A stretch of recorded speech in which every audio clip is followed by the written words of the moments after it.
Bapak Ibu, kakak-kakak guru sekolah minggu di mana saja semua berada. Saya mau memperkenalkan dulu PEA sebentar ya dengan waktu singkat.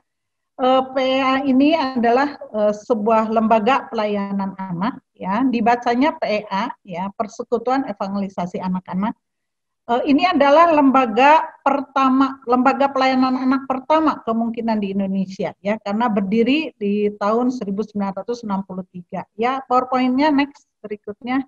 Nah, ini pendirinya adalah Ibu Adelaide Heath dari Amerika. Beliau masih ada sampai hari ini, ada di sebelah kantor kami ya rumahnya. Beliau tidak mau kembali ke Amerika, hidupnya dipersembahkan untuk anak-anak Indonesia, untuk guru-guru sekolah minggu, untuk pelayan anak di seluruh Indonesia ya. Nah, dari kemudian PA berdiri sejak 1963 dan di bawah yayasan YPUPI. YPUPI itu Yayasan Persekutuan untuk Pekabaran Injil ya. Next, itunya PowerPoint-nya bisa berikutnya. Nah, ini.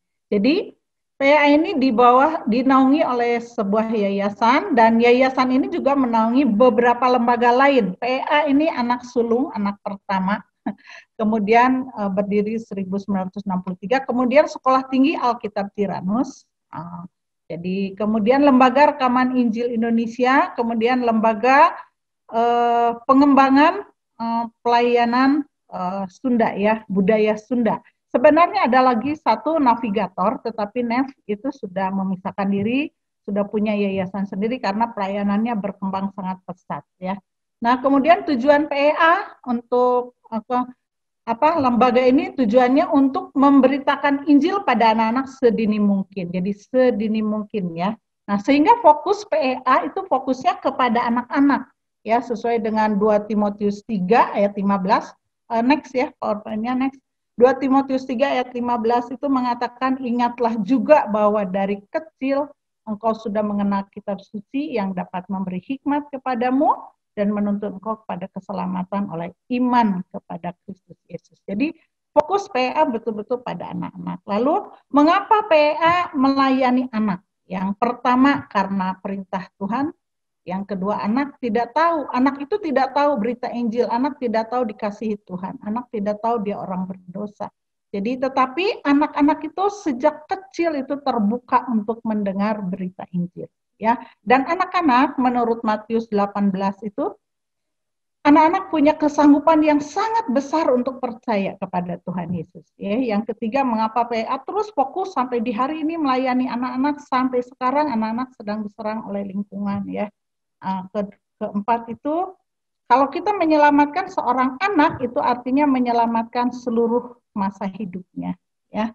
Nah, waktu saya sedikit di bagian ini, jadi saya akan cepat ya. Yang berikutnya, mengapa PA fokus pada anak-anak itu menggenapi Matius 18 ayat 14. Jadi Allah menghendaki supaya setiap anak itu selamat. Jadi PA menggenapi firman Tuhan, jadi dasar pelayanan PA ini Matius 18 ya, khususnya 18 ayat 14.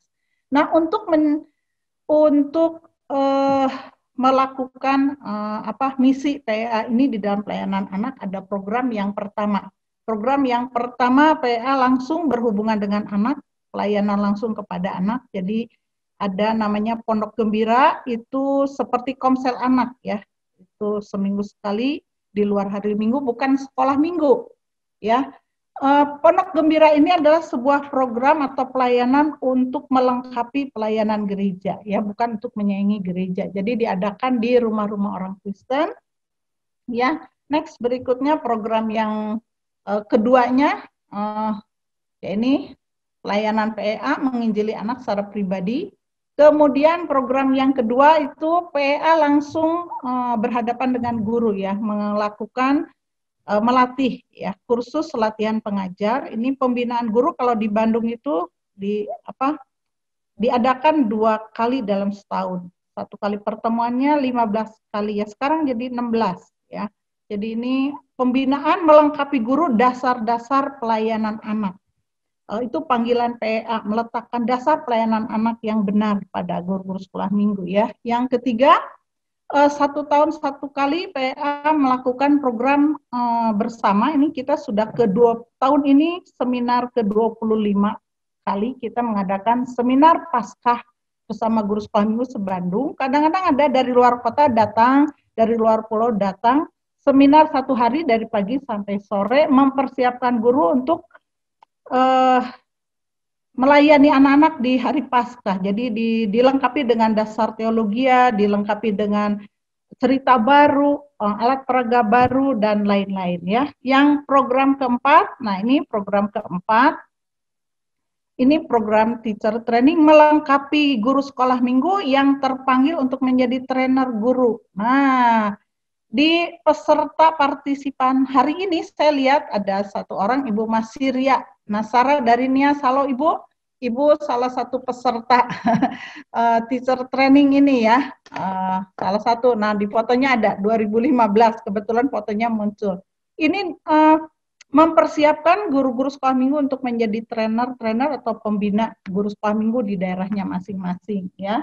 Yang berikutnya adalah program kelima, kami mengadakan diklat Natal, menolong guru mempersiapkan alat peraga, ide Natal dan sebagainya sebelum Natal ya. Kemudian program yang keenam, PA melakukan pelayanan keluar. Nah, pelayanan keluar ini bisa keluar pulau, keluar kota, bisa di dalam kota di Bandung, ya bekerja sama dengan gereja atau lembaga Kristen yang melayani guru dan anak. Terutama di dalam hal mentraining guru, ya bukan hanya sekedar KKR anak atau PI anak. Sebenarnya kerinduan kami PA kalau keluar kota, keluar pulau itu rindu melengkapi guru-guru yang siap dijadikan tim lokal. Jadi nanti ada tim lokal di daerah masing-masing yang akan menjadi trainer guru. Itu kerinduan kami ya, trainer keluar. Nah berikutnya keuangan PA.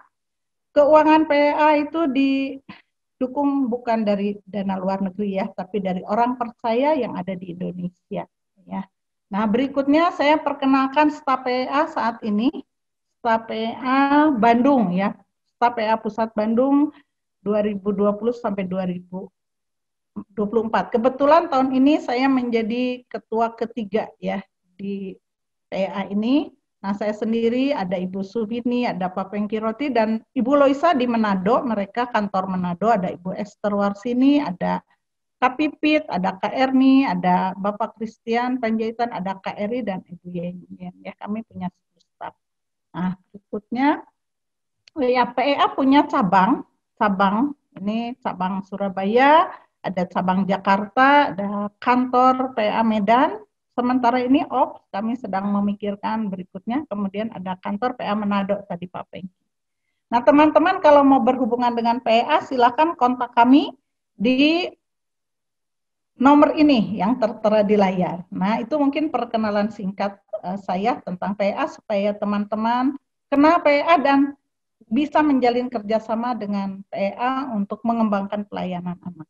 Ya, mungkin itu ya. Nah, berikutnya yang kedua ya. Langsung ya, Kak Evi ya. Kak Santi langsung ya. Oke. Nah, bagian kedua saya ingin berbagi tentang anak-anak memanggil saya. Nah, ya, anak-anak memanggilku. Ya, jadi teman-teman kenapa saya masuk ke pelayanan anak?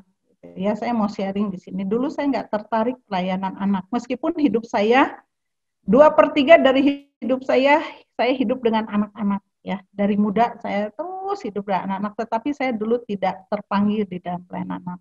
Sampai di satu titik Tuhan betul-betul memperhadapkan saya kepada sebuah pilihan. Ya, saya mau menjadi orang Kristen biasa saja atau menjadi orang Kristen yang berdampak. Nah, ketika saya berdoa di dalam panggilan hidup, Tuhan memberikan panggilan hidup saya pada anak-anak. Ya, coba slide berikutnya. Coba Bapak, Ibu, teman-teman, kakak-kakak, kalau melihat anak-anak seperti ini ya, ini ada anak-anak dari berbagai daerah. Apa yang terpikir oleh kakak-kakak, oleh Bapak, Ibu, Saudara ketika melihat anak-anak seperti ini?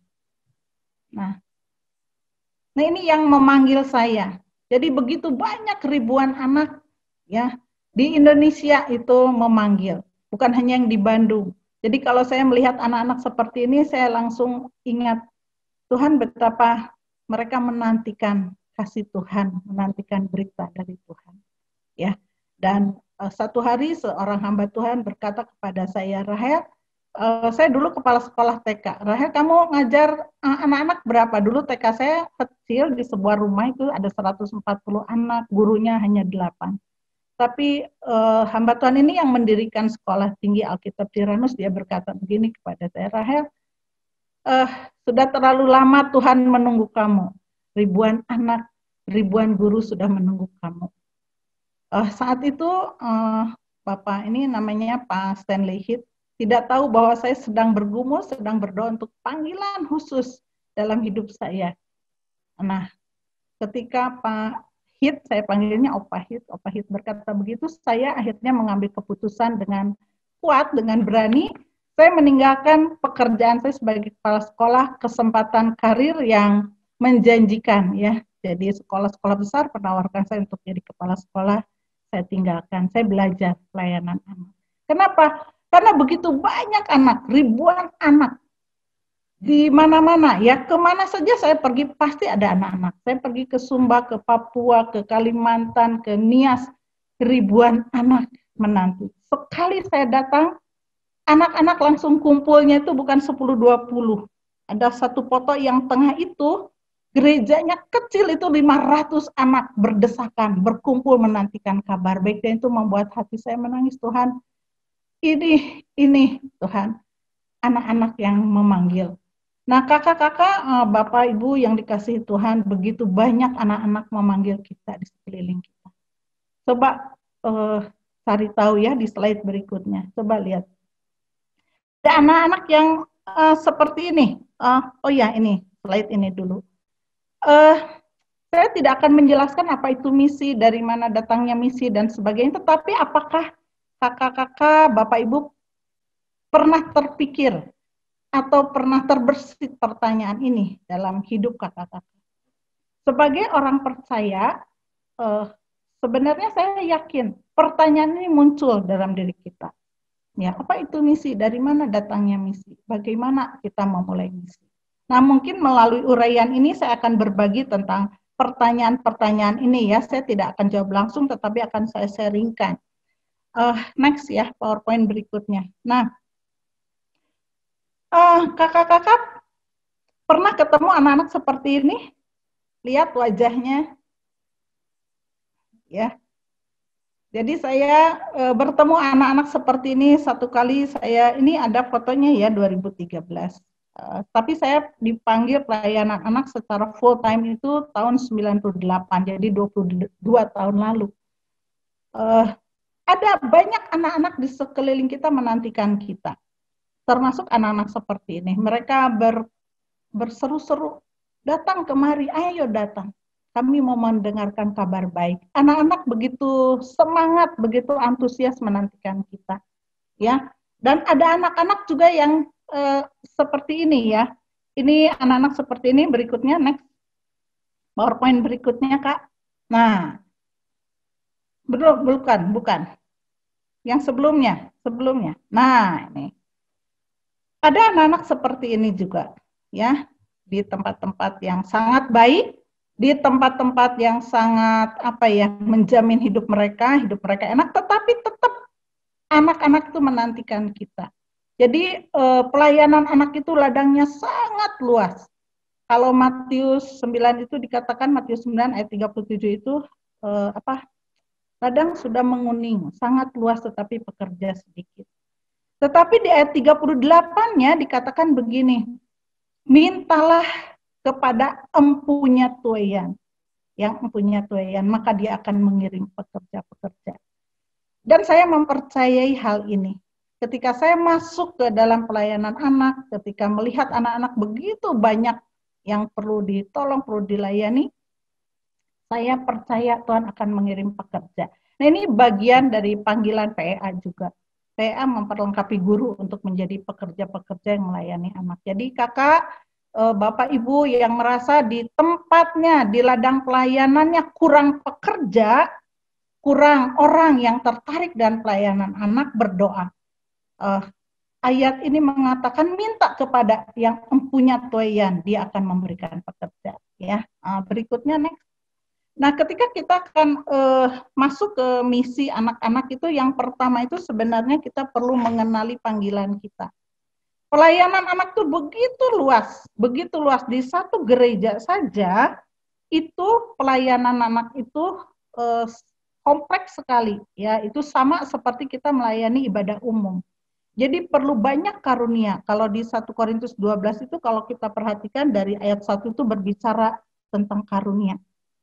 Ya. Lalu di ayat 27 28 itu dikatakan Tuhanlah yang menetapkan, Tuhan menetapkan nabi, rasul, pengajar. Ya, di Efesus 4, Tuhan yang memberikan ke tengah-tengah jemaat itu nabi, rasul, penginjil, gembala, dan pengajar. Nah, untuk kita masuk ke misi anak-anak, yang pertama itu kenali panggilan kita. Posisi kita tuh di mana, kedudukan kita di mana. Yang pertama itu kalau kita belajar firman Tuhan, kedudukan kita di hadapan Tuhan sebagai pelayan anak itu sangat terhormat, ya. Matius 18 ayat 5 mengatakan kalau engkau menyambut anak kecil ini di dalam namaku, maka itu sama dengan menyambut aku. Jadi posisi yang pertama di hadapan Tuhan, bukan di hadapan manusia, ya. Posisi pertama di hadapan Tuhan. Ketika saya melayani anak, saya tahu posisi saya adalah di satu posisi yang terhormat di hadapan Tuhan. Tuhan memberikan kepercayaan besar untuk menjangkau anak-anak. Nah, yang kedua, kita harus kenali panggilan kita itu dari karunia. Karunia kita apa? Ya, apakah karunia kita di anak-anak itu sebagai pengajar, ya, sebagai orang yang mengembangkan kreativitas, sebagai orang yang mengembangkan digital yang sekarang itu, ya, dan sebagainya. Jadi kita harus betul-betul tahu posisi kita. Setiap orang punya karunia berbeda, punya posisi yang berbeda di dalam pelayanan. Nah, di anak-anak kita memerlukan seluruh potensi karunia. Nah, masing-masing kita harus menyadari. Yang kedua, misi. Nah, misi ini dari mana asalnya misi? Tentu dari firman Tuhan, dari visinya Tuhan. Tuhan Yesus itu punya visi di Lukas 19 ayat 10. Dia datang ke dunia untuk menyelamatkan manusia. Nah, misinya apa? Misinya itu ada di amanat agung. Matius 28 ayat 18 sampai 20. Jadi beritakan Injil ke seluruh dunia. Nah, anak-anak ini bagian dari amanat agung Tuhan, bagian dari misinya Tuhan. Sebab itu penting sekali kita menyadari bahwa kita perlu ambil bagian di dalam misi anak-anak, ya.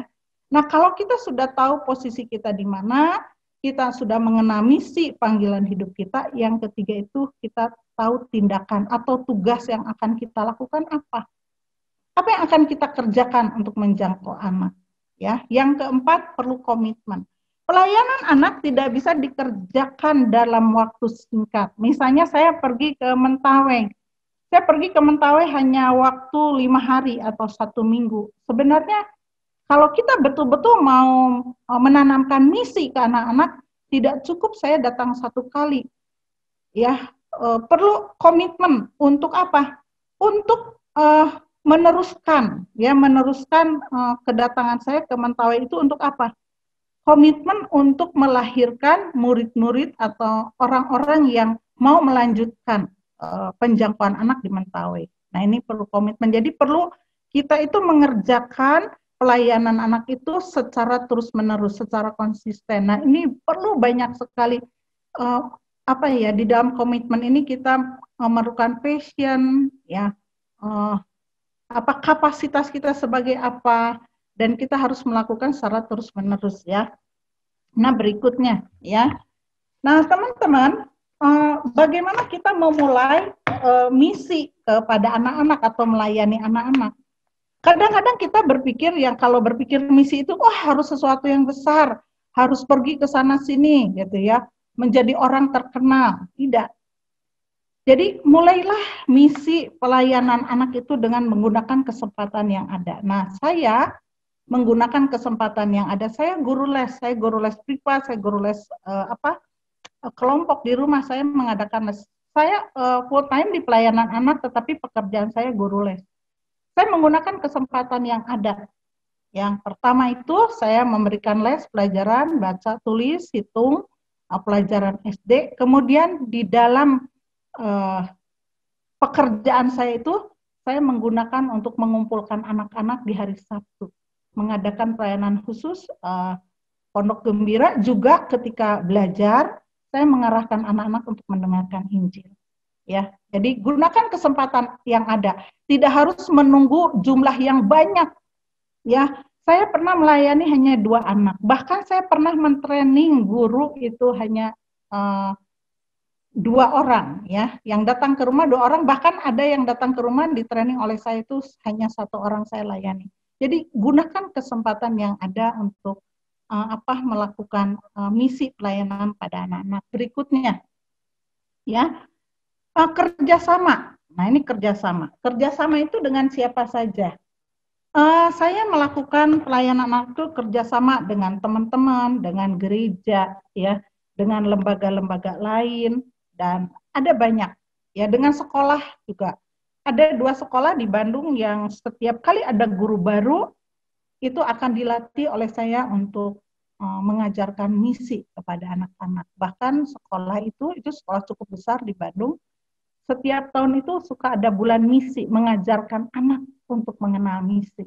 Nah, saya melatih gurunya, guru yang akan mengembangkan segala aktivitas kegiatannya. Ya, sampai sekarang, jadi setiap kali ada guru baru, dikumpulkan guru baru itu dilatih. Ya, jadi saya melakukan kerjasama. Kemudian berikutnya, melatih guru. Nah, ini melatih guru menyiapkan anak-anak. Jadi ketika saya menyadari bahwa saya tidak bisa berjalan sendiri dalam melakukan misi pada anak-anak, nah, melalui lembaga PEA ini, saya melatih guru-guru untuk menyiapkan anak-anak mengenal misi. Nah, melatih guru ini melalui tadi kursus latihan pengajar, atau ada gambar ini, ada gambar yang di Timika ini, yang di Timika itu yang kedua ya dari atas. Saya mengadakan training baca tulis untuk guru-guru TK. Jadi gambarnya ini macam-macam ya, ada macam-macam suku di Timika itu, seluruh Indonesia ada, macam-macam agama. Saya masuk untuk mempersiapkan guru masuk ke ladang misi lewat training baca tulis, menyiapkan guru PAUD, guru SD untuk bisa mengajarkan baca tulis ya. Jadi saya punya paket khusus untuk ngajar itu. Nah, saya tanamkan misi seperti itu. Jadi melatih guru untuk menyiapkan anak-anak. Berikutnya, saya menanamkan visi misi kepada anak-anak melalui pelajaran firman Tuhan dan aktivitas di sekolah minggu. Kebetulan di gereja saya menjadi pembina guru sekolah minggu. Saya menyusun buku kurikulum sendiri untuk gereja saya, kebutuhan saya. Beberapa teman saya yang lain suka minta di printkan ya, pelajaran itu sudah lengkap. Saya dapat gambarnya dari Sabda, download gambar untuk pelajaran sekolah minggu ya. Jadi promosi Sabda ya, saya dapat download lengkap sekali gambar-gambar sekolah minggu, karena kalau bayar orang gambar sangat mahal. Saya download untuk buat PowerPoint, buat alat peraga pelajaran sekolah minggu. Jadi kami mencoba di gereja menanamkan misi kepada anak-anak melalui pelajaran firman Tuhan. Nah, kalau kita masuk ke kitab Kisah Para Rasul, ke bagaimana Petrus, rasul-rasul, dan Paulus memberitakan Injil, itu kesempatan kita untuk menanamkan misi, untuk mengajarkan anak untuk merespon panggilan Tuhan di ladang misi. Ya, jadi itu satu bagian. Kemudian melalui aktivitas. Nah, ini beberapa contoh ya aktivitas anak. Next berikutnya, slide berikutnya. Nah, ini melatih anak-anak. Jadi saya kerjasama dengan orang tua murid atau lembaga lain yang membuka rumahnya, mengadakan Pondok Gembira 5 hari atau pelayanan penginjilan 5 hari berturut-turut, namanya Pondok Gembira 5 hari. Nah, di dalam Pondok Gembira 5 hari ini kami masuk di hari kedua, ketiga, keempat itu masuk untuk melatih anak bisa PI dengan alat peraga yang sederhana. Kalau lihat fotonya ini saya pakai kartu-kartu berwarna ya dari buku tanpa kata.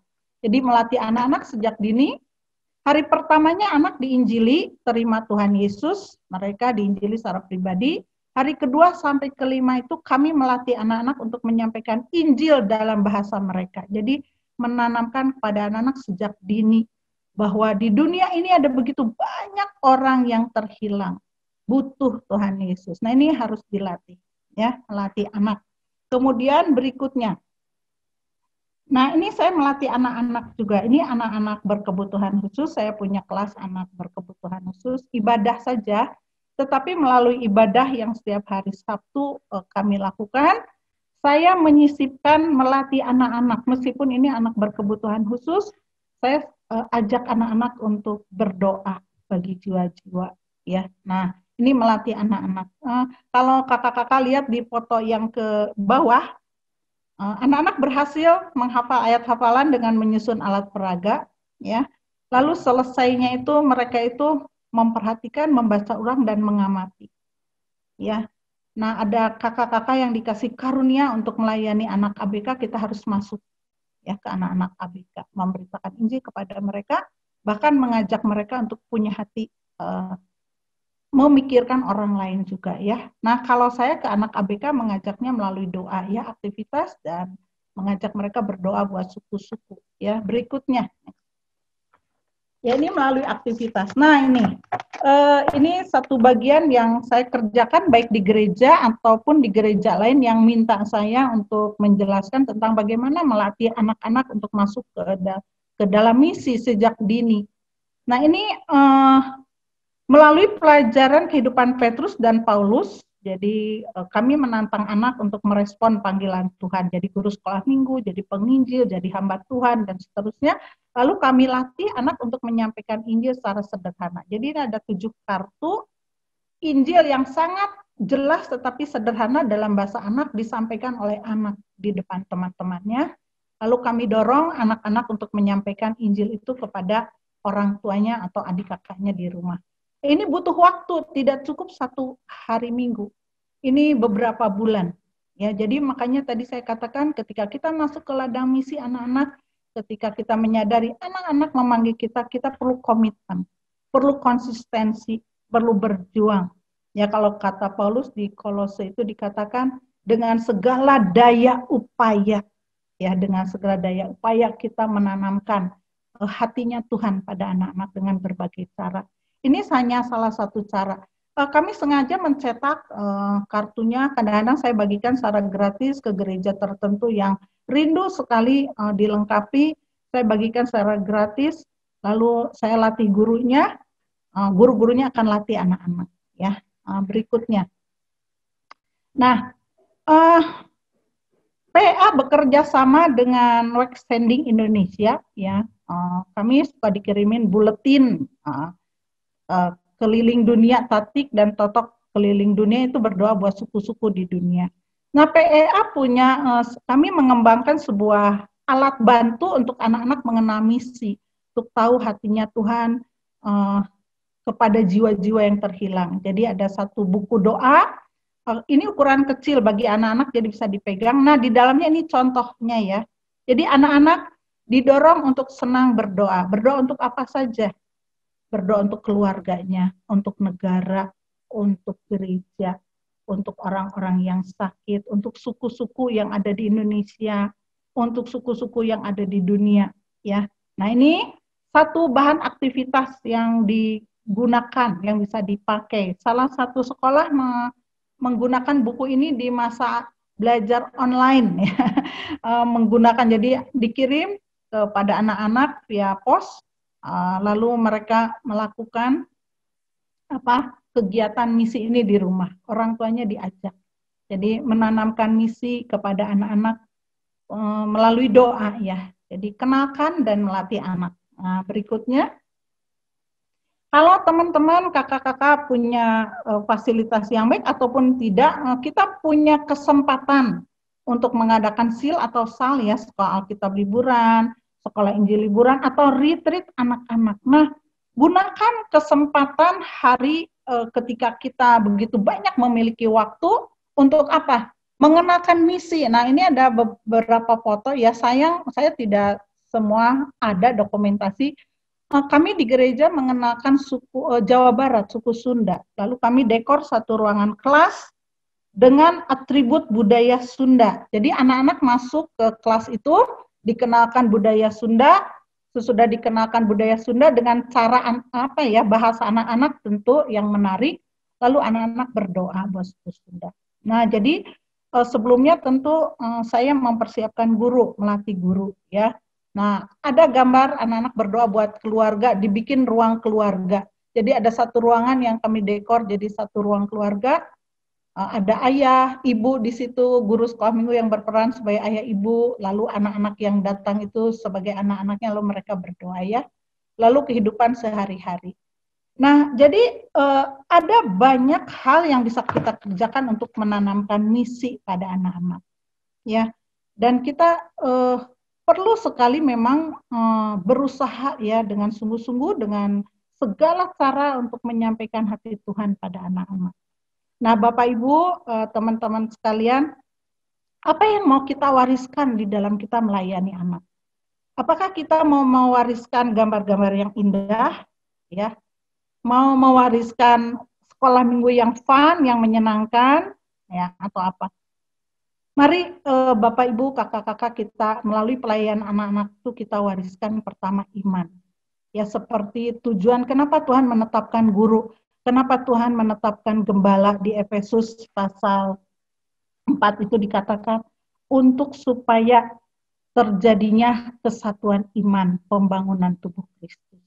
Jadi anak-anak harus ditanam sejak kecil tentang misi, tentang jiwa-jiwa yang memerlukan kabar baik. Jadi wariskan iman yang pertama. Berarti kita harus memberitakan Injil terlebih dahulu pada anak-anak.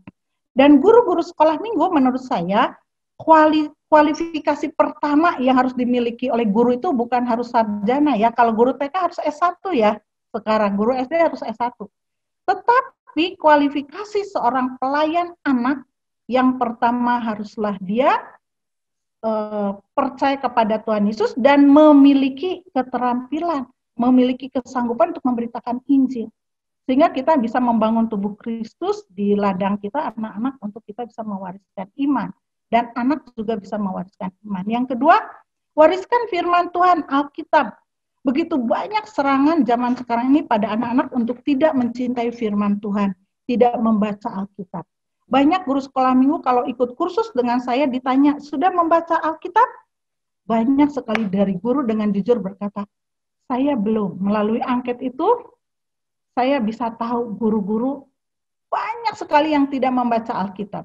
Bahkan belum selesai dari Kejadian sampai Wahyu. Kalau gurunya tidak mencintai firman Tuhan, kalau kita tidak mau bergaul dengan firman Tuhan, bagaimana kita mau mewariskan firman Tuhan? Jadi, saya mau mengajak kepada teman-teman, guru-guru, ya Bapak Ibu, para hamba Tuhan, wariskan firman Tuhan. Jadi di sekolah minggu itu apa yang kita ajarkan? Ajarkan firman Tuhan. Kemarin saya sempat melihat satu tayangan dari YouTube, ada guru sekolah minggu yang bercerita, dan itu menjadi keprihatinan saya. Yang diceritakannya bukan firman Tuhan, yang diceritakannya tentang beruang, yang diceritakannya tentang kelinci yang lucu. Kapan kita mau mewariskan firman Tuhan? Nah, jadi salah satu alasan mengapa saya masuk ke dalam misi anak-anak. Anak-anak memanggil saya karena mereka itu sudah haus, sudah dahaga akan firman Tuhan, tapi tidak diberikan. Air hidup itu tidak diberikan, firman Tuhan itu tidak diberikan pada mereka. Sehingga saya masuk ke situ. Dan kita harus mewariskan firman Tuhan. Yang ketiga itu, wariskan pelayanannya. Ini misi, yang disebut misi. Wariskan pelayanan. Pelayanan di anak-anak itu sangat luas, tidak selalu harus jadi pencerita. Ada orang yang harus di belakang layar, mengelola banyak hal untuk sekolah minggu. Ada orang yang harus menyiapkan alat peraga, ada orang yang harus menyiapkan audiovisual, ada orang yang harus bermain musik, ada orang yang harus jadi WL. Kita harus mewariskan misi pada anak-anak. Ya. Nah, bagaimana kita mewariskan pelayanan atau misi pada anak-anak? Seperti tadi contoh-contoh tadi, kita harus dengan konsisten, secara terus-menerus kita harus kenalkan apa itu misi pada anak-anak. Lalu kita latih dengan berbagai cara. Nah, teman-teman, terakhir saya mau bilang ke teman-teman ya. Nah, kalau kita masuk ke dunia misi itu bukan kita pergi kemana-mana ya. Masuk, pergi ke Nias, mengajar dengan luar biasa di mana-mana, pergi jalan-jalan. Misi itu sebenarnya bukan itu. Misi itu bukan sekedar pergi ke satu kota ya, ke kota lain. Misi bukannya banyaknya kita melayani ya, mengajar anak ya. Tetapi misi itu bagaimana kita meninggalkan jejak-jejak kehidupan kita dalam hidup anak-anak. Misi itu berbicara tentang bagaimana menjadikan Tuhan Yesus makin cemerlang. Sementara kita sendiri makin tidak kelihatan. Itu misi. Teman-teman Filipi 3 ayat 10, teman-teman tahu? Filipi 3 ayat 10 tahu ya? Mari kita akan membaca bersama-sama.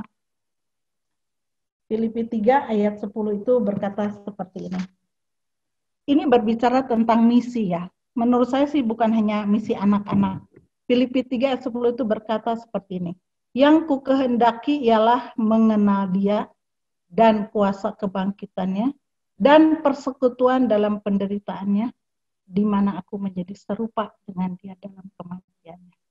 Nah, sampai hari ini saya harus mengakui Filipi 3 ayat 10 itu begitu hal yang besar, yang menurut saya susah untuk menghidupinya. Kita menjadi serupa di dalam kematiannya ya, bersekutu dalam penderitaannya.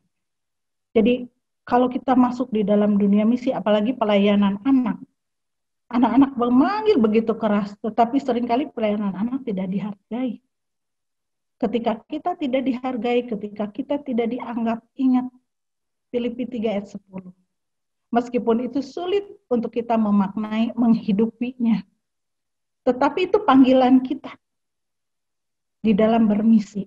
Jadi biarlah apa saja yang kita lakukan di dalam pelayanan anak, bukan kita yang makin cemerlang, bukan kita yang makin kelihatan hebat, bukan makin banyaknya pelayanan kita.